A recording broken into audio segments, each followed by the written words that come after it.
Hi guys, firstly I want to mention that I'm going to do this video in English without any language barriers because this Kedarkantha Trek is very famous in India. So the people from all over India are willing to go to this place and to visit this place and to understand well for all the people. I'm trying to do this video in English. Let's get into the video first. In the last video, I showed you the glimpse of Kedarkantha Winter Trek that I have gone in December 2024, and that was my great experience in my life. Before going to share the things that you have to carry and do's and don'ts while going to the Kedarkantha trek, let me share you the budget that I have spent on this and the complete stay and itinerary about this trek. Actually, I booked this trek with Trekyari company that they picked me from Dehradun, and the complete trip is about 5 days and 4 nights, and they again dropped me at Dehradun. So the trip is completely from Dehradun to Dehradun, and it costs exactly 8,500. And I can say that it is one of the best budget friendly company that provides you a good food, great trek guides, and the lots of fun. In this video, I will share you a few very important points that will help you a lot while going to this trip. So without skipping the video, just watch it and grab those points. First, let me tell you the things that you have to carry while going to this trek. The main things is the buffer jacket and the thermals. If you are not having the thermals, at least wear 1 or 2 layers of t-shirts or shirts. Then have the buffer jacket, the woolen gloves, the woolen socks, the snowproof gloves, and the snowproof shoes. Because the main part that you have to cover from the snow is the hands and the foot. The next thing is the woolen cap to cover your ears, and if possible, there is a mask, woolen mask that will cover your nose and the things. So let's start our trip. Actually, they will pick us in Dehradun and take us to the Shankri through travel bus. And this complete journey will cover around 10 to 12 hours of journey. And the complete journey will be in Ghat Road, which makes you feel sick. Yes. For me also, in while going through the journey, I vomited 4 to 5 times. Actually, I'm not sick with the Ghat roads and all. I just used to travel a lot, but still, those Ghat roads made me to vomit. And by time of reaching Shankri, I was just dehydrated by vomiting 4 to 5 times repeatedly. So take the first important thing is take very less food. It's better to avoid the food while starting from the Dehradun. Thereby, the day one will be completed. It's completely the journey from Dehradun to Shankri and to take rest in Shankri. The day two starts with the trek. They will wake you up at around 6:30 to 7. So you will have your breakfast. You will collect some things that you have to carry to the trek. They will give you some counsel. In that counsel, they will say the do's and don'ts that you have to follow while doing the trek. The main thing is the bag, but you have to carry very less amount of things in your bag while going to the trek, because these 3 days you have to carry this bag for the 9 kilometers trek. So try to prefer very less amount of weight to carry in the bag. The things that mainly helpful for you is the power banks, because there will be no power supply while starting from the Shankri. Just fill one water bottle, extra pairs of gloves and socks. It will help you if the gloves and socks are wet in the snow. Mainly the tissues. Later I will tell you the reason why I am asking to carry these tissues. And some energy bars. Mainly it will help you while doing the trek. Take some Snickers, 5 stars, these kind of chocolates which give you the instant energy. Sometimes you will feel very weak or dehydrated. So then it will help you a lot. So definitely carry some energy bars like Snickers or things, and the water bottle. The day two begins from here. So they will get you up around 6 to 6:30 in Shankri. They will provide you some good breakfast, but eat limited because you have to trek on this day. So we'll start our trek from Shankri to Jodaka Talab. Jodaka Talab is the first halt point where we reach in day one. So it will take around 3 to 4 hours of trekking. Like we'll trek up to 3 kilometers on the day one.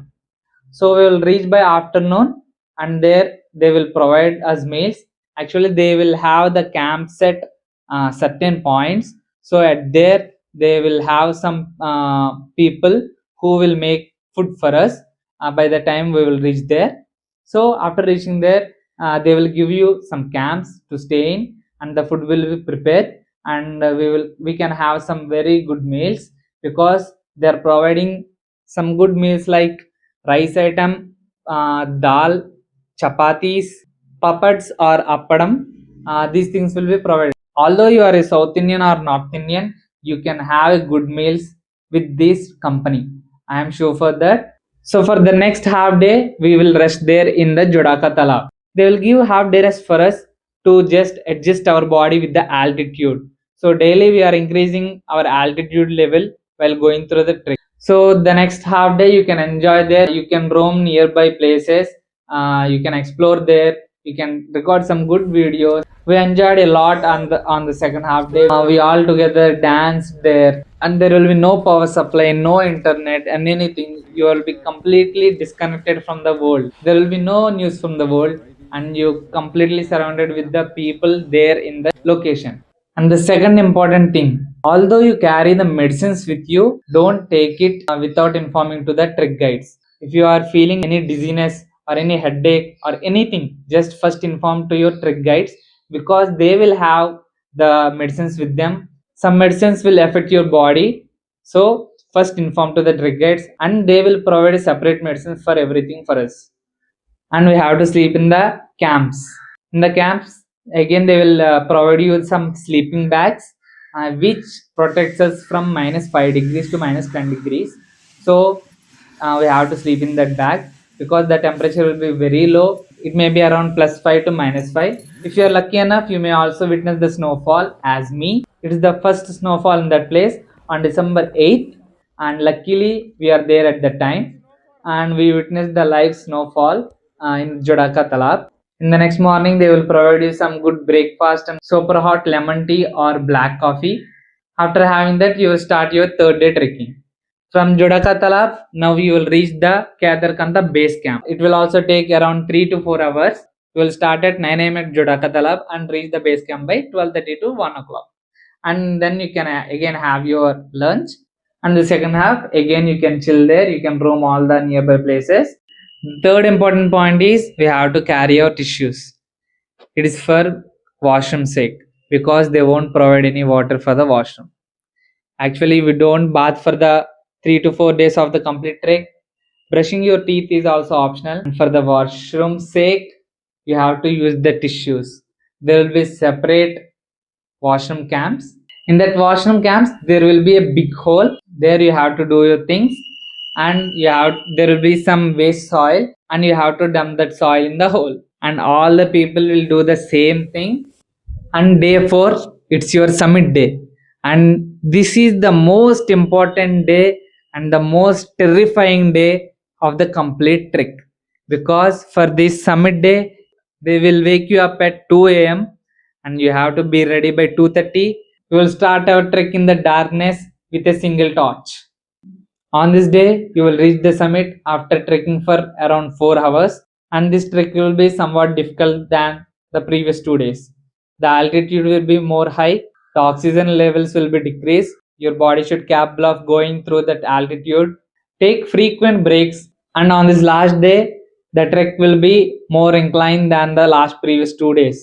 There will be a group of troops who are trying to reach the summit, but still few of them may drop. Some people may drop at some point because they couldn't adjust with the altitude or with the breathing problems.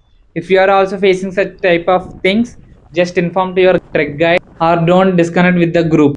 If you are disconnected, definitely you will be missed, because on the summit day there will be a large number of people who are going to the summit, and it's tough to find your group again. Literally, I halted at 3 points while going to the summit, and I took some rest, and again I used to start there. I witnessed the most beautiful sunrise in my life, and every second that you spent at the summit point will be worth for the complete 4 day struggle.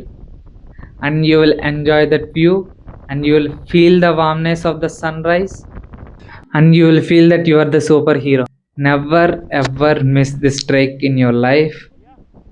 Anyhow, plan this and make it happen, and it is worth for the every penny, every day, every second that you spend on this trek.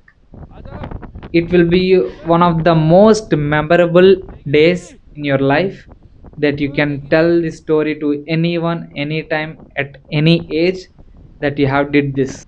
And after watching such a beautiful sunrise, and we will reach the base camp by 10 to 11 a.m, and again we will start our journey to the Jodaka Talab on the same day after having the lunch.